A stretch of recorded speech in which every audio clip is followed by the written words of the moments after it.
आज है दिनांक 26 जनवरी 2026 दिन सोमवार। आप सभी तमाम देशवासियों को गणतंत्र दिवस की बहुत बहुत शुभकामनाएं। Welcome back on capital news. चलिए देखते हैं दिल्ली की 25 फटाफट बड़ी खबरें। साथ ही डेली खबरों से अपडेट रहने के लिए चैनल को सब्सक्राइब करने के साथ वीडियो को लाइक करें। दक्षिणी दिल्ली में 300 करोड़ से अधिक के विकास कार्यों का शुभारंभ। दक्षिणी दिल्ली के बदरपुर, संगम विहार और देवली विधानसभा क्षेत्रों में 300 करोड़ रुपए से अधिक के विकास कार्यों का शिलान्यास मुख्यमंत्री रेखा गुप्ता करेगी। इन परियोजनाओं में सड़कें, नालियां, बारात घर, डिस्पेंसरी और स्कूलों का पुनर्निर्माण शामिल है। सांसद रामवीर सिंह भिदुड़ी ने बताया कि इन कार्यों से क्षेत्र के निवासियों का जीवन स्तर सुधरेगा। मुख्यमंत्री विकास निधि सहित विभिन्न स्रोतों से इन परियोजनाओं के लिए धन आवंटित किया गया है। दिल्ली में 10 नई गौशालाएं खुलेगी। यमुना सफाई पर 10,000 करोड़ रुपए होंगे खर्च। मुख्यमंत्री रेखा गुप्ता ने शालीमार बाग में श्रीमद् भागवत कथा में भाग लिया। उन्होंने घोषणा की कि दिल्ली में 10 नई गौशालाएं खोली जाएगी और यमुना सफाई पर 10,000 करोड़ रुपए खर्च होंगे। मुख्यमंत्री ने गौ संरक्षण और यमुना सफाई को अपनी सरकार की प्राथमिकता बताया। उन्होंने कहा कि उनकी सरकार राम राज्य की भावना के अनुरूप शासन चलाने के लिए प्रतिबद्ध है, जिसका मूल उद्देश्य जनसेवा है। दिल्ली वासियों को मिली बड़ी राहत। वजीराबाद को छोड़कर अन्य WTP से सामान्य हुई पानी की आपूर्ति। दिल्ली में वजीराबाद को छोड़कर अन्य सभी जनशोधन संयंत्रों से जलापूर्ति सामान्य हो गई है, जिससे निवासियों को राहत मिली है। वजीराबाद जलाशय में उच्च अमोनिया स्तर के कारण संयंत्र पूरी क्षमता से काम नहीं कर रहा। यमुना में अमोनिया बढ़ने और हरियाणा द्वारा DSB नहर मरम्मत से 20 जनवरी से आपूर्ति प्रभावित थी। हरियाणा ने मरम्मत रोककर आपूर्ति बहाल की, जिससे अमोनिया स्तर घट रहा है। रविवार सुबह तक स्थिति पूरी तरह सामान्य होने की उम्मीद है।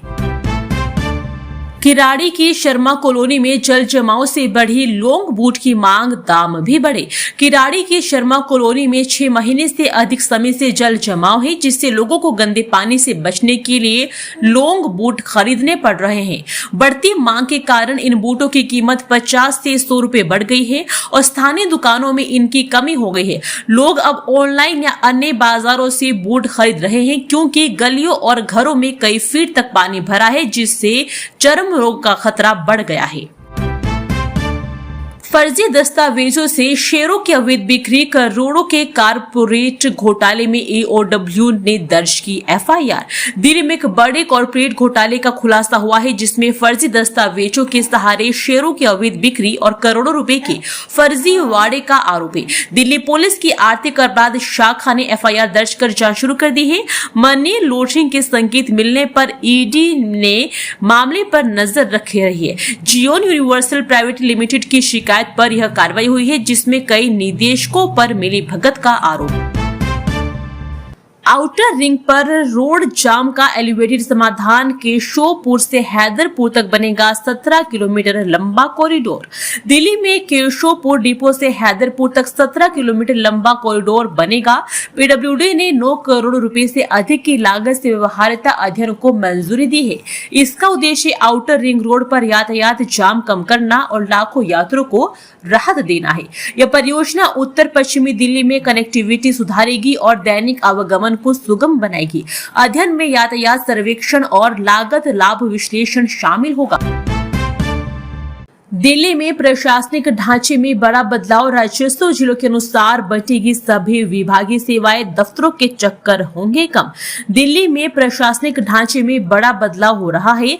अब लोक निर्माण विभाग, जल बोर्ड और अन्य सरकारी सेवाएं नए राजस्व जिलों के अनुसार बांटी जाएगी। दिल्ली पुलिस के जिलों पर भी विचार चल रहा है। इसका लक्ष्य प्रशासनिक दक्षता बढ़ाना, जनता की परेशानी कम करना और सेवाओं की त्वरित डिलीवरी सुनिश्चित करना है। सरकार ने 11 से 13 जिले किए हैं और DM के अधिकार बढ़ाए गए हैं। दिल्ली को बार बार लूटने वाले खुद मिट गए गणतंत्र दिवस पर सीएम रेखा गुप्ता ने दिया संदेश। दिल्ली के छत्रसाल स्टेडियम में गणतंत्र दिवस समारोह आयोजित हुआ, जहां मुख्यमंत्री रेखा गुप्ता ने ध्वजारोहण किया और दिल्ली वासियों को संबोधित किया। उन्होंने सरकार की उपलब्धियों जैसे 50 अटल कैंटीन, अस्पतालों का डिजिटलीकरण और 11 अस्पतालों के निर्माण पर प्रकाश डाला। मुख्यमंत्री ने विकसित दिल्ली के लक्ष्य पर जोर दिया और युवाओं के लिए नए स्टार्टअप नीति व शिक्षा हब की घोषणा की। दिल्ली सरकार में बड़ा फेरबदल, वरिष्ठ आईएएस विपुल पाठक से छीने गए अहम विभाग। उपराज्यपाल के निर्देश पर वरिष्ठ आईएएस विपुल पाठक से दिल्ली सरकार के सभी महत्वपूर्ण विभाग तत्काल प्रभाव से वापस ले लिए गए हैं। उन्हें अब समाज कल्याण विभाग और यूटीसीएस निदेशक का अतिरिक्त प्रभार दिया गया है। पाठक पहले वित्त, गृह योजना और उद्योग जैसे 5 प्रमुख विभागों के अतिरिक्त मुख्य सचिव थे। इस अचानक बदलाव का कारण अभी स्पष्ट नहीं है, जिससे अधिकारियों में चर्चा गर्म है। दिल्ली एनसीआर वासियों को प्रदूषण से राहत, AQI सुधर कर 151 पर आया। आपके इलाके का क्या है हाल? बारिश और हवा चलने से दिल्ली एनसीआर में जहरीली हवा से राहत मिली है। केंद्रीय प्रदूषण नियंत्रण बोर्ड के अनुसार दिल्ली का औसत AQI 151 दर्ज किया गया है।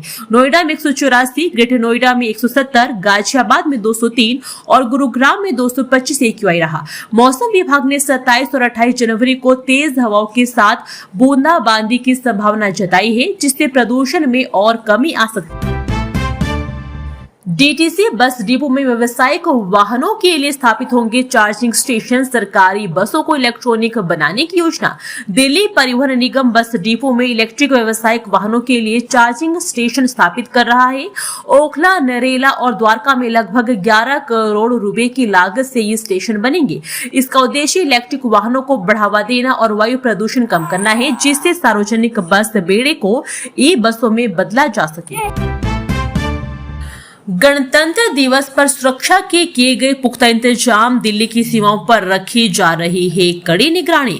गणतंत्र दिवस के लिए दिल्ली में सुरक्षा के पुख्ता इंतजाम किए गए हैं। बाहरी, रोहिणी, उत्तर पश्चिम और बाहरी उत्तरी जिलों में 3000 से अधिक सुरक्षा कर्मी तैनात किए जाएंगे। सिंधु और टिकरी सीमाओं पर विशेष बल और ड्रोन से कड़ी निगरानी रखी जा रही है। पुलिस ने मल्टी लेयर सिक्योरिटी प्लान लागू किया है, जिसमें वाहनों की जांच और संवेदनशील इलाकों में गश्त शामिल है, ताकि कोई आपराधिक गतिविधि ना हो। पूर्वी दिल्ली में गामन एक्सटेंशन में बारिश से ढही पार्किंग की दीवार, कई वाहन क्षतिग्रस्त।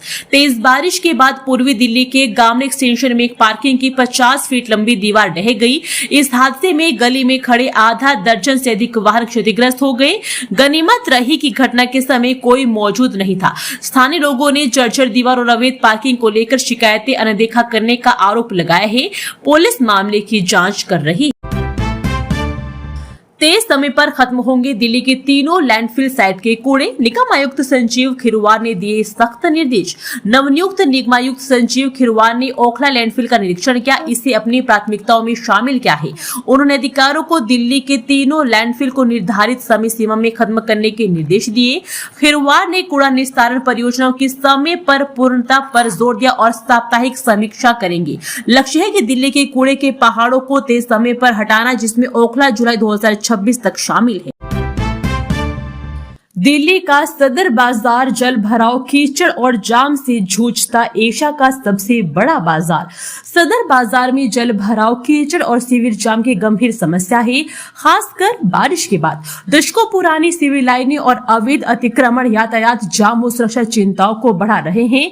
फेडरेशन ऑफ सदर बाजार ट्रेडर्स एसोसिएशन की शिकायतों के बावजूद एशिया के सबसे बड़े बाजारों में से एक इस बाजार की स्थिति में कोई सुधार नहीं हुआ है, जिससे व्यापारियों और ग्राहकों की परेशानी बढ़ रही है। पालम डाबरी मार्ग पर 14 फीट गहरा खुला नाला बना, मौत का कुआं, नोएडा जैसी घटना का डर। पश्चिमी दिल्ली के पालम डाबरी मार्ग पर 14 फीट गहरा खुला नाला नोएडा जैसी दुर्घटना का कारण बन सकता है। सुरक्षा बैरिकेडिंग की कमी के कारण यहां वाहनों के गिरने का गंभीर खतरा है, खासकर रात में। स्थानीय निवासियों ने तुरंत सुरक्षा रेलिंग या दीवार बनाने की मांग की है, ताकि किसी बड़ी अनहोनी से बचा जा सके। यह नाला पालम जैसे इलाकों का पानी ढोता है। दिल्ली में खोले जाएंगे निगम श्री विद्यालय, प्रतिभावान विद्यार्थियों को मिलेगा प्रवेश। महापौर सरदार राजा इकबाल सिंह ने गणतंत्र दिवस पर निगम श्री स्कूल शुरू करने की घोषणा की है। ये स्कूल पीएम श्री और सीएम श्री की तर्ज पर होंगे, जिनमें प्रतिभावान विद्यार्थियों को प्रवेश मिलेगा। प्रारंभिक चरण में प्रत्येक जोन में 2 स्कूल बनेंगे, जो बच्चों की प्रतिभा निखारने और उन्हें भविष्य के लिए तैयार करने पर केंद्रित होंगे। शिक्षा के स्तर को सुधारने के लिए आधुनिक पद्धतियां अपनाई जाएगी। दिल्ली की अदालत ने मेधा पाटकर को किया बरी। एलजी वीके सक्सेना ने 20 साल पहले दायर किया था मानहानि का केस। साकेत कोर्ट ने दिल्ली के उपराज्यपाल वीके सक्सेना द्वारा दायर 20 साल पुराने आपराधिक मानहानि मामले में नर्मदा बचाओ आंदोलन की कार्यकर्ता मेधा पाटकर को बरी कर दिया है। कोर्ट ने कहा कि शिकायतकर्ता आरोप साबित करने में विफल रहे, क्योंकि मूल फुटेज या रिकॉर्डिंग डिवाइस पेश नहीं किया गया। यह मामला 2006 का है, जब सक्सेना ने पाटकर पर टीवी पर मानहानि का आरोप लगाया था। प्रीत विहार हत्याकांड, लूट की रकम को लेकर हुए झगड़े में युवक की ली जान, 3 नाबालिगों समेत 4 आरोपी दबोचे। पूर्वी दिल्ली के प्रीत विहार में 22 जनवरी को लूट के बंटवारे को लेकर हुए विवाद में एक युवक की हत्या कर दी गई थी। अब पुलिस ने इस मामले में 3 नाबालिगों सहित 4 आरोपियों को गिरफ्तार किया है। मृतक की पहचान 25 वर्षीय देवा के रूप में हुई है, जिसकी शराब के नशे में पत्थर, चाकू और मुक्कों से हमला कर हत्या की गई। लक्ष्मीनगर थाने में रिश्वत वसूली के आरोपों पर कोर्ट सख्त, डीसीपी को नोटिस जारी, फोटो सुरक्षित रखने के दिए आदेश। कड़कड़ुमा कोर्ट ने लक्ष्मीनगर थाने के पुलिसकर्मियों पर रिश्वत और जबरन वसूली के गंभीर आरोपों पर कड़ा रुख अपनाया है। न्यायिक मजिस्ट्रेट सत्येंद्र पाल सिंह ने पूर्वी जिला डीसीपी को नोटिस जारी कर घटना वाले दिन की सीसीटीवी फुटेज सुरक्षित रखने का निर्देश दिया है। कोर्ट ने निष्पक्ष जांच के लिए इलेक्ट्रॉनिक साक्ष्य को महत्वपूर्ण बताया और मामले में एक्शन टेक कर रिपोर्ट भी तलब की। फास्टैग और अमेजॉन गिफ्ट कार्ड से ठगी का नया खेल, अंतर्राज्यीय साइबर सिंडिकेट बेनकाब 70 मोबाइल और 10 लैपटॉप बरामद। पश्चिमी दिल्ली साइबर पुलिस ने फास्टैग और अमेजॉन गिफ्ट कार्ड का उपयोग कर ठगी करने वाले एक अंतर्राज्यीय सिंडिकेट का भांडाफोड़ किया है। राजस्थान से 2 मुख्य आरोपी गिरफ्तार किए गए हैं, जिन्होंने ई चालान मैसेज के जरिए फोन हैक कर लाखों की ठगी की। ठगी की रकम को फास्टैग और गिफ्ट कार्ड की इसमें छिपाया जाता था।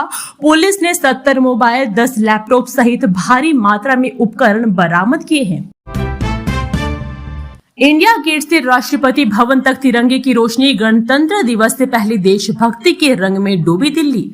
गणतंत्र दिवस से पहले दिल्ली के ऐतिहासिक इमारतें और सरकारी मुख्यालय तिरंगे की रोशनी से जगमगा उठे हैं। इंडिया गेट को विशेष लेजर लाइट से रोशन किया गया, जबकि राष्ट्रपति भवन नॉर्थ व साउथ ब्लॉक गतिशील रोशनी से नहाए दिखे। विकास मीनार और पीडब्ल्यूडी मुख्यालय भी आकर्षक लाइटों से सजे हैं। यह नजारा दिल्ली वासियों को भारत की संप्रभुता का एहसास करा रहा है और बड़ी संख्या में लोग इसे देखने पहुंच रहे हैं। कर्तव्य पथ पर दिखेगा जज्बा, विरासत और नई सैन्य ताकत। गणतंत्र दिवस परेड में कंजिस्टेंट कमांडो की खास कहानी। गणतंत्र दिवस 2026 की परेड कर्तव्य पथ पर सैन्य शक्ति, विरासत और नई पीढ़ी के नेतृत्व का प्रदर्शन करेगी। इसमें लेफ्टिनेंट अमित चौधरी, कैप्टन समीरा बुट्टर और कैप्टन आहान कुमार जैसे कमांडर शामिल हैं, जिनके परिवार कई पीढ़ियों से सेना में हैं। परेड में ऑपरेशन सिंदूर झांकी, 61 कैवेलरी का बैटल गियर, स्वदेशी हथियार और साइलेंट वॉरियर्स जैसे जानवर आकर्षण का केंद्र होंगे, जो 90 मिनट तक चलेंगे। दिल्ली में शराब दुकानों के पास अव्यवस्था से लोग परेशान, आबकारी विभाग ने लिखी चिट्ठी, निगरानी भी बढ़ाई।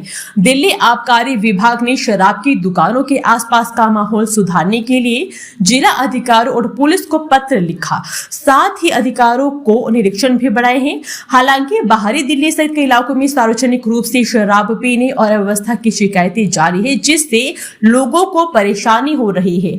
विभाग ने सरकारी निगमों को भी माहौल ठीक रखने के निर्देश दिए हैं, लेकिन कार्रवाई में ढिलाई दिख रही है।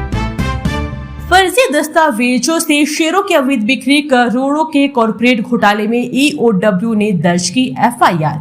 दिल्ली में एक बड़े कॉर्पोरेट घोटाले का खुलासा हुआ है, जिसमें फर्जी दस्तावेजों के सहारे शेयरों की अवैध बिक्री और करोड़ों रुपए के फर्जीवाड़े का आरोप है। दिल्ली पुलिस की आर्थिक अपराध शाखा ने एफआईआर दर्ज कर जांच शुरू कर दी है। मनी लॉन्ड्रिंग के संकेत मिलने पर ईडी भी मामले पर नजर रख रही है। जियोन यूनिवर्सल प्राइवेट लिमिटेड की शिकायत पर यह कार्रवाई हुई है, जिसमें कई निदेशकों पर मिली भगत का आरोप है। उपहार अग्निकांड के दोषी सुशील अंसल पर नया मामला, धोखाधड़ी और झूठी जानकारी देने पर चलेगा मुकदमा। पटियाला हाउस कोर्ट ने उपहार अग्निकांड के दोषी सुशील अंसल पर पासपोर्ट नवीनीकरण के दौरान आपराधिक मामले छिपाने और झूठे हलफनामा देने के आरोप लगे हैं। उन पर धोखाधड़ी सहित विभिन्न धाराओं में मुकदमा चलेगा। अंसल ने खुद को निर्दोष बताया। अदालत ने उनकी व्यक्तिगत पेशी से छूट स्वीकार करते हुए 25 अप्रैल को अभियोजन साक्ष्य दर्ज करने की तारीख तय की है। यह मामला दिल्ली पुलिस की क्राइम ब्रांच ने 2019 में दर्ज किया। हथियार कारोबारी संजय भंडारी से जुड़े मनी लॉन्ड्रिंग केस में वाड्रा पर सुनवाई टली, ईडी को दस्तावेज दाखिल करने के निर्देश। राउस एवेन्यू कोर्ट ने संजय भंडारी मनी लॉन्ड्रिंग मामले में रॉबर्ट वाड्रा के खिलाफ पूरक आरोप पत्र पर दलीलें पेश करने के लिए ईडी को और समय दिया है। अगली सुनवाई 26 फरवरी को होगी। कोर्ट ने ईडी को दस्तावेज सूची दाखिल न करने पर फटकार लगाई। ईडी वाड्रा के खिलाफ 3 मनी लॉन्ड्रिंग मामले की जांच कर रही है, जिसमें भूमि सौदों से जुड़े धन को भंडारी की ऑफशोर कंपनियों के माध्यम से घुमाने का आरोप। आदर्श नगर के बैंक्वेट हॉल की रसोई में धमाके के साथ लगी आग, 4 से 5 लोग गंभीर रूप से झुलसे। दिल्ली के आदर्श नगर स्थित द मैरिके बैंक्वेट हॉल की रसोई में गैस लीकेज से धमाका हुआ और आग लग गई। चूल्हा जलाने की कोशिश के दौरान हुए इस हादसे में 4 से 5 कर्मचारी झुलस गए, जिन्हें अस्पताल में भर्ती करवाया गया है। आग पर तुरंत काबू पा लिया गया और पुलिस घायलों की जानकारी जुटा रही है। मुखर्जी नगर में कॉलेज छात्र का मोबाइल ले उड़ा बदमाश, पुलिस ने पीछा कर दबोचा, चोरी की स्कूटी भी बरामद। मुखर्जी नगर में कॉलेज छात्र से मोबाइल छीनने वाले बदमाश करण उर्फ पवन उर्फ कड्डू को पुलिस ने पीछा कर दबोचा लिया। आरोपी के पास से 2 छीने गए मोबाइल फोन और वारदात से इसमें इस्तेमाल चोरी की स्कूटी बरामद हुई है। विजय नगर में गश्त के दौरान पुलिस ने उसे भागते हुए देखा और पीड़ित हर्षनंदन के शोर मचाने पर तुरंत कार्रवाई की। आरोपी पहले भी झपटमारी में शामिल रहा है। दिल्ली का एक मनहूस बंगला, 33 शमशान मार्ग की रहस्यमय कहानी, जहां टिक न सका कोई मुख्यमंत्री। दिल्ली का 33 शामनाथ मार्ग मनहूस बंगला के नाम से जाना जाता है, जहां कई मुख्यमंत्री और मंत्री अपना कार्यकाल पूरा नहीं कर पाए या दुर्भाग्य का सामना किया। लगभग 20 साल बाद मंत्री रविंद्र इंदिरा सिंह ने इसमें रहने की संभावना है, जिससे इसकी रहस्यमय छवि बदल सकती है। यह बंगला दशकों से राजनीतिक बदकिस्मती और अंधविश्वासों से जुड़ा रहा है। दोस्तों, वीडियो पसंद आया तो वीडियो को लाइक एवं चैनल को सब्सक्राइब कीजिए और कमेंट करके बताइए कि आप दिल्ली के किस जगह से इस वीडियो को देख रहे हैं। जय हिंद, वंदे मातरम।